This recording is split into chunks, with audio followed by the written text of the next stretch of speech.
If you aren't using cherry in your segmented projects, you're missing out. Cherry is one of my all-time favorite woods to use in my turning projects because not only is it a hardwood, it's also soft enough that it's pretty easy to cut and it's super easy to turn. And these things are great. Since it's a hardwood, that means it's going to be a durable bowl when you're done with it, but it's also soft enough that it's easy to cut, and when you're turning it, it turns like butter. And while it may start out as a lighter color, as you add finish and over time, it ages into this nice dark reddish orange color. It really is just a beautiful wood. Cherry is a hardwood that I really recommend, especially to beginners who are getting into it, but also to experienced wood turners because it's just so much fun. In a previous video, we go through the super simple steps of making this segmented bowl, and in this video, I'm gonna show you guys how I would turn it. This isn't meant to be a very technical video. I just want to turn the bowl and show you guys a couple of techniques, so let's get into it. All right, so in this video, we're not gonna go over how I get this thing mounted or anything like that.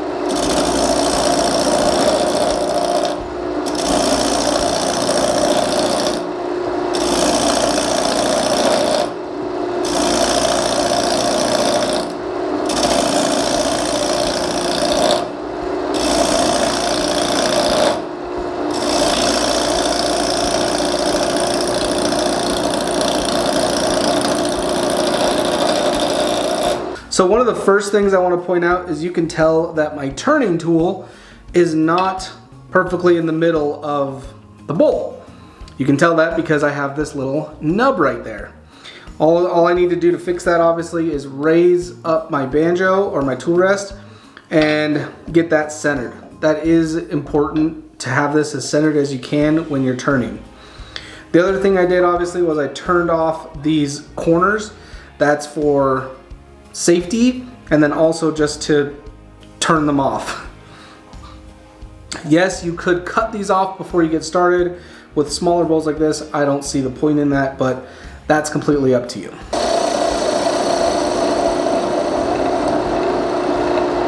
Also, since we used a solid bottom for the base, we're gonna have both side grain and end grain. And you can see right here on this end grain, it's tearing out.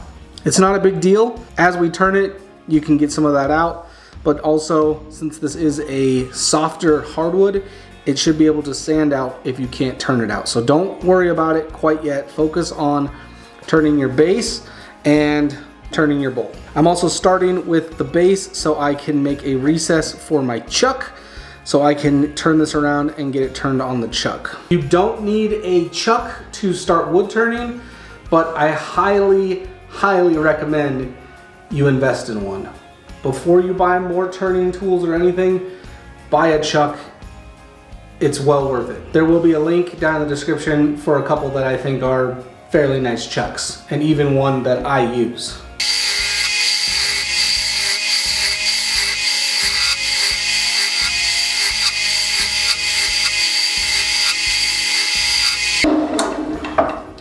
Now when I first start turning the bottom of my bowls, I like to get it worked fairly well up the bowl so I can kind of figure out the shape I like, but also it allows me to see the very bottom of my bowl and figure out my spacing for my chuck. So I was getting a lot of tear out on this, but if you look closely, it's basically all gone. There's still a little bit here in the end grain. The one thing that's really gonna help when you're getting tear out is to take lighter passes. You can see by the shavings I have here, these are kind of some heavier passes, but that last pass I did, my shavings are super fine and tiny, and I got basically no tear out in some of these final passes. So since I've got this pretty much blended together and I can see the direction that my bowl's gonna go and the size of my base that I kind of like, I'm gonna take my chuck, and since my chuck is going to be recessed into the bowl, I'm keeping it as tight as I can, I'm gonna find the basic middle point there, and I'm just gonna kind of mark it real quick.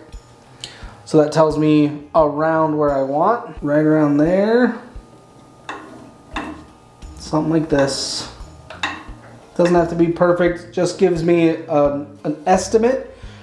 And then I also want to make sure that I'm putting in a foot on this. So when the wood expands and contracts, the tiny little foot on there expands and contracts less than the rest, and it'll help keep it a little more flat. So I'll put in a small foot here.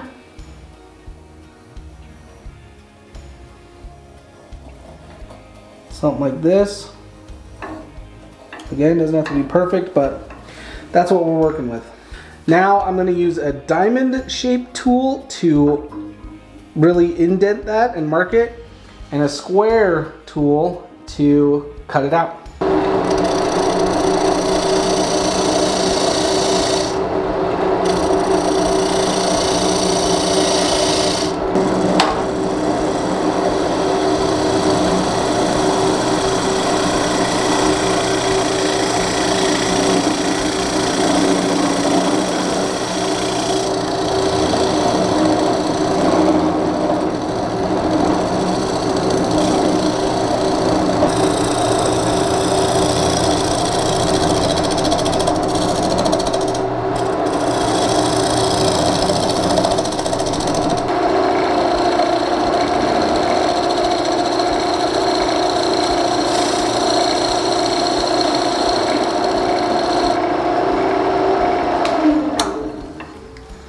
And with this, just make sure you take your time, go nice and easy. We're also gonna sand this and basically get it where we need to for finish, since once we put the chuck in here and flip it and turn it, the bowl will be done. Chuck sits in there nicely. We're ready to sand this and rotate it.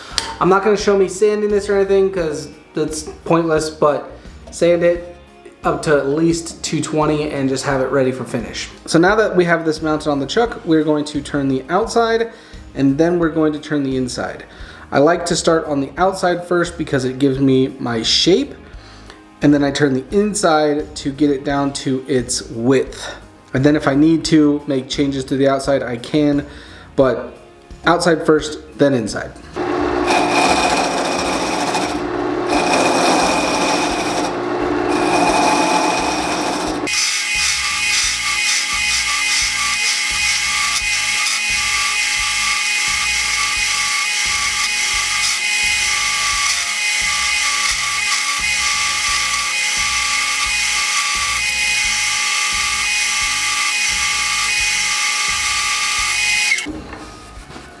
So this is definitely one of the best benefits of turning segmented pieces, is you are turning side grain the whole time. Unless you have a regular bottom like this one is, you have a little bit of edge grain, but you're turning side grain the whole time. And also, I don't know if you could notice, but this was just turning so easily. And if you can see it already, the finish on this is amazing. Another reason I love Cherry. We're gonna focus a little bit more here on the shape, and then we can start turning the inside. All right, we got our outside done here. Look at how good that looks. Wow. I really like the shape. I think it's a very just simple bowl shape, but it's simple and it's timeless for a reason. And this is just off of the tool. So that cherry turned very, very nicely. Now, I'm not just gonna sit here and say that this is exactly how cherry turns every time and straight off the tool it comes out perfect, because I'm a realist.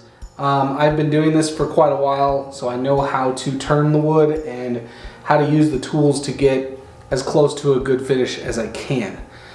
But like I said, the whole purpose of this video is to show you guys how awesome and how nice cherry can be to turn. So with that said, let's get to turning the inside of this, and it should be really quick and easy. So when I turn the inside of my bowls,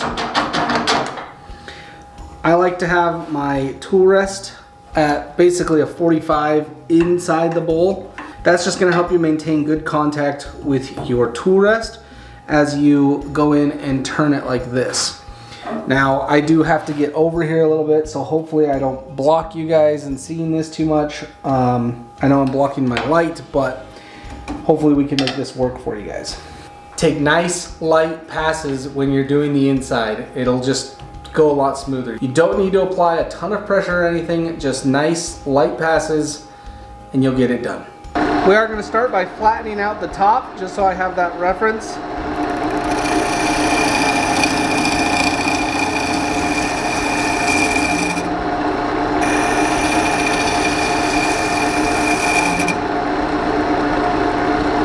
And now we're going to work from the top ring down, getting each ring smooth as we go down, then we can focus on the shaping.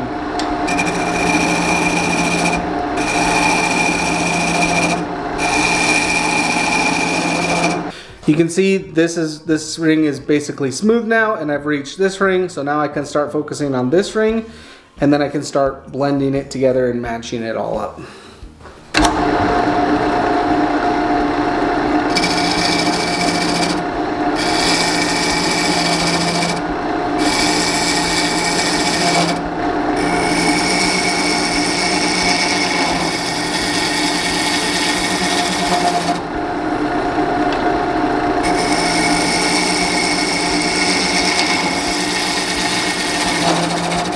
Now you can see I've smoothed the walls, I've reached the bottom basically.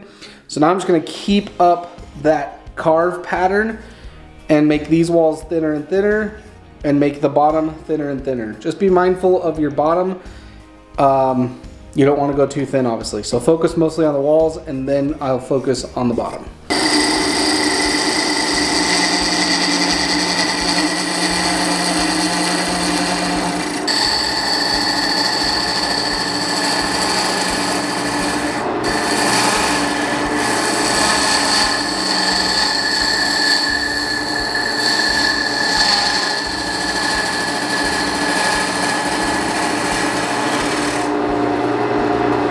Alright, we got the inside turned out, but I wanted to show you guys something.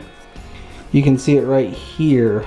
I've got some tear out right here, and it's kind of all along the edge of this bowl here.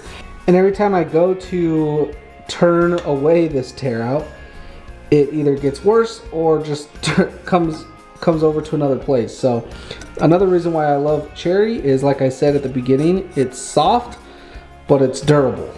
So there are a lot of ways to combat that or try and fix that, but one of my favorite things to do, especially with Cherry, is to just use some 50 grit sandpaper and sand it out. Cherry is soft enough that you don't have to sand all that much in order to get these tear outs out, and you can already start the sanding process that way, and it just makes things a little bit easier. I'm also going to use sandpaper to round over the lip and just get this thing ready for its final sanding.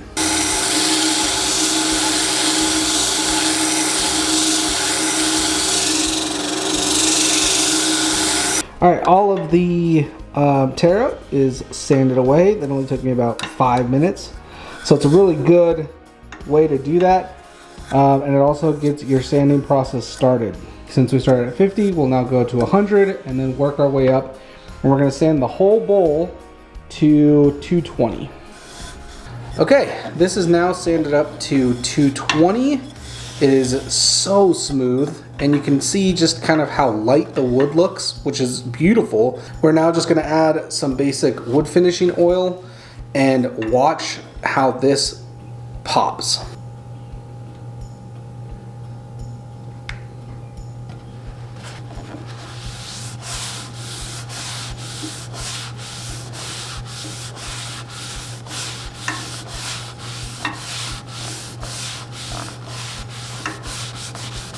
As the oil penetrates the wood and sets in there deeper, it's just gonna make it get darker and darker.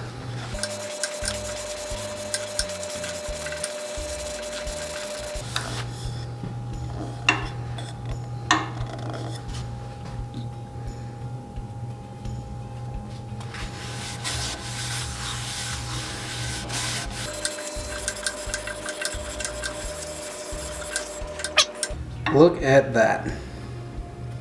So now you can let this dry and apply more, or you could apply a wax coat after this, whatever you prefer. I'm gonna let this cure, wipe it down a little bit, and then add a wax coat. All right, our oil has had time to soak in and dry up or cure. So now we're just gonna use some simple beeswax to just put another protective layer on top of this. Any wax will work really. You can use paste wax, whatever. I just like beeswax, pure beeswax, because I think it just gives a really good finish. All we're gonna do is touch it lightly to the bowl as it's going. You don't wanna push this too hard into it. You just wanna do it enough so that the friction from the bowl melts the beeswax and just gets it set on there.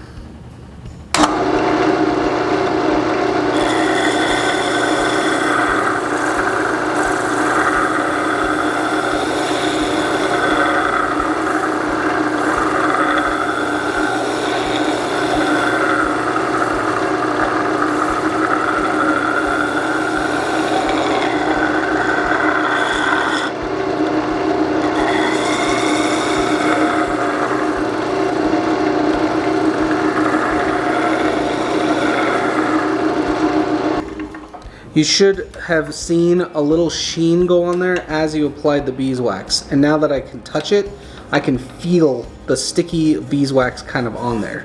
Now we're just gonna take a clean rag and buff it into the bowl. Again, you don't need a ton of pressure, just touch it to the bowl and get that worked in there, and you'll see it kind of gloss over.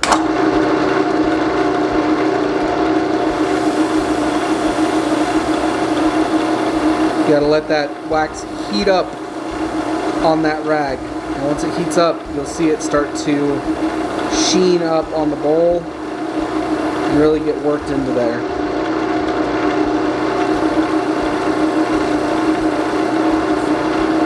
If you put too much pressure, you're gonna wipe all that wax off. So you're just applying a little bit of pressure. You'll definitely see some come off on the rag, but there's still some on the bowl.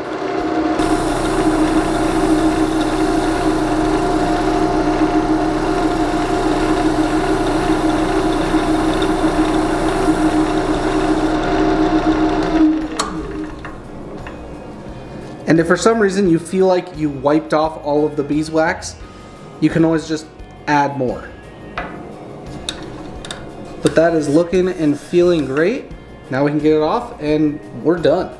All right guys, and that is it. That is why I think cherry is one of the most underrated wood species that wood turners overlook, especially segmented wood turners. I feel like most people go straight for walnut, but don't forget cherry is gorgeous. I hope that in seeing this video, you guys are inspired to try doing some segmented turning with cherry and that you learned some tips and some tricks along the way. Let me know down in the comments if you guys are team cherry or if you would rather turn another wood over cherry and what that wood is. And how about this? It can't be walnut. I hope you guys enjoyed the video. Thanks for watching. Be good, be safe, be happy, and I'll catch you guys in the next video. Peace.